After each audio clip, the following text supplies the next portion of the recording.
Have you noticed your car is worth a whole lot right now? Have you been wondering to yourself, what does that mean and what can you do about it? Well, today's video, we're going to talk about just that. Why is this happening and what you can do about it? My name's Adam. I'm the lease guy. I have 10 years of experience in the auto finance industry, specializing in leases. In short, used cars are worth a lot right now because there's a shortage on new cars. The manufacturers are having a hard time getting the semiconductor chips they need to build the new cars. Therefore, there's no new cars to sell. So therefore, the used vehicle market is inflated.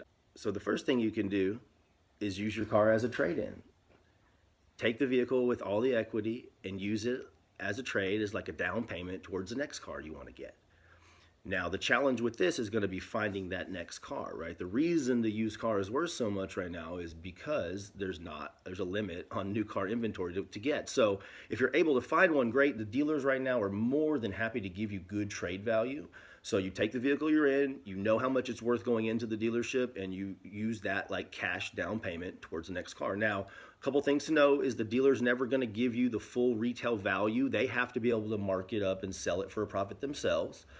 You can do research on like which dealers will give you the most. If you're in a lease, you may not be able to go outside of the manufacturer that you lease the car from, but even that, you can use the car for a trade for the same brand and have the dealer give you as a down payment. Now, if you just hand that car over and don't even negotiate, especially like at the end of a lease, the dealer will probably let you. They'll know they can resell your used car and sell you a new one full price. You want to make the new car deal, contingent on the trade-in value you get on the car you're driving. And that's pretty simple, car trade-in with the dealer. Now, when you're negotiating with the dealer in this current market, the price of the new car is not something they're going to budge on, right? There's a shortage in inventory, so that means there's a scarcity, so that means prices are going to be high, and they don't need to negotiate because they have other buyers that'll buy that car. So where your power lies is not trying to talk down the price of the new car. It's all about the equity and the trade-in you're bringing. So you got to come into the dealership knowing the value of the car you have. Look it up on Kelley Blue Book, NADA. Look on the dealer's lot to see what they're selling it for. And just know, you're going to have to take something a little bit less than that full retail price. But that's the negotiation. How much are you going to give me for the car I have to pay down on the one I want to get? And of course, you're going to have to find that new car. And that's going to be the challenge.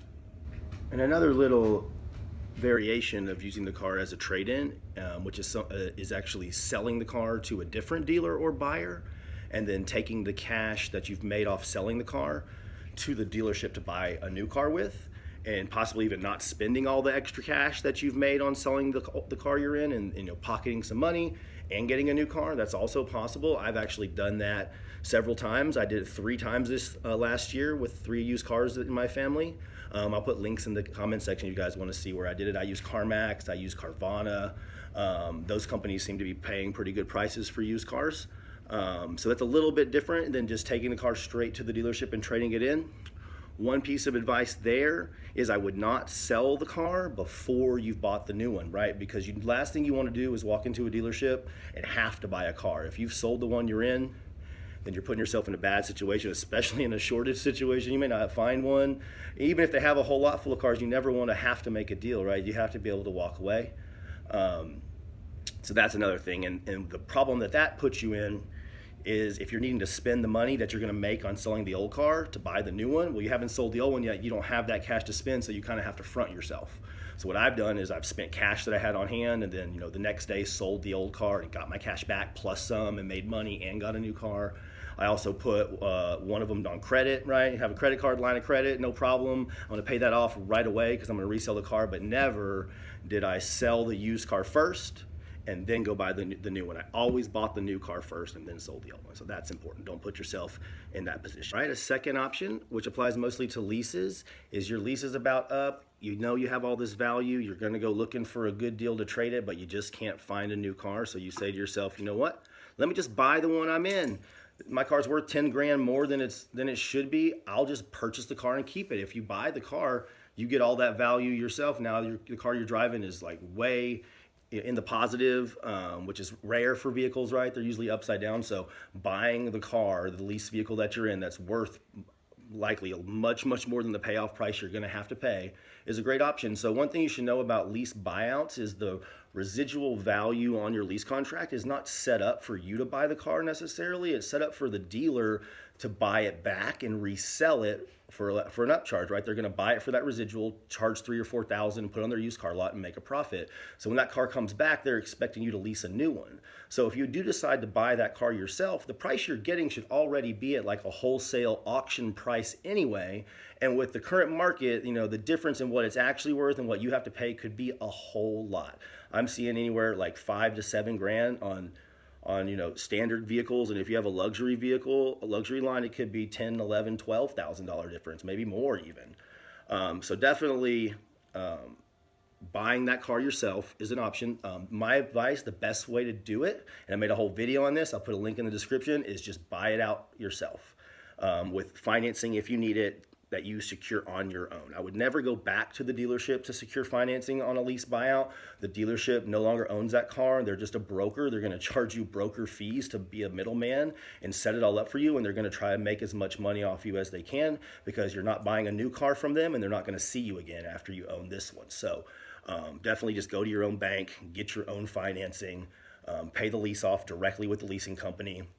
Check the link in the description for a whole video about the do's and don'ts on that. All right, finally is kind of like a backup plan. If your lease is about to be over and you have all this value and you want to use it as a trade, but you just can't find the car you want and you don't really want to buy it either, see if you can extend the lease. Push back your maturity date, keep making the payments, talk to your leasing company. Most of them, as long as you've been paying on time, and you're not past due and you're in a good standing, they should allow you to keep the car, right? They don't want to put you out of the car you're in if they don't have a new car to sell you, possibly lose you as a customer. So it makes more sense for them to keep you in it. So ask if you can extend, push it back 6 months, keep shopping, keep that option open, keep looking for that good trade deal, all the while having the car that you're in, still stay a lease. That way you don't have to take the ownership yourself. And then when the new car does come out, boom, you're ready to go. Usually the lease, hopefully the extensions that your lease company offers to be like a month-to-month thing, so you can cancel it whenever the new car comes out. That's usually how they work. So definitely that's something to look into. Now, one thing that could happen is you could just extend yourself right into the market equalizing, right? They're going to come out with some new cars eventually.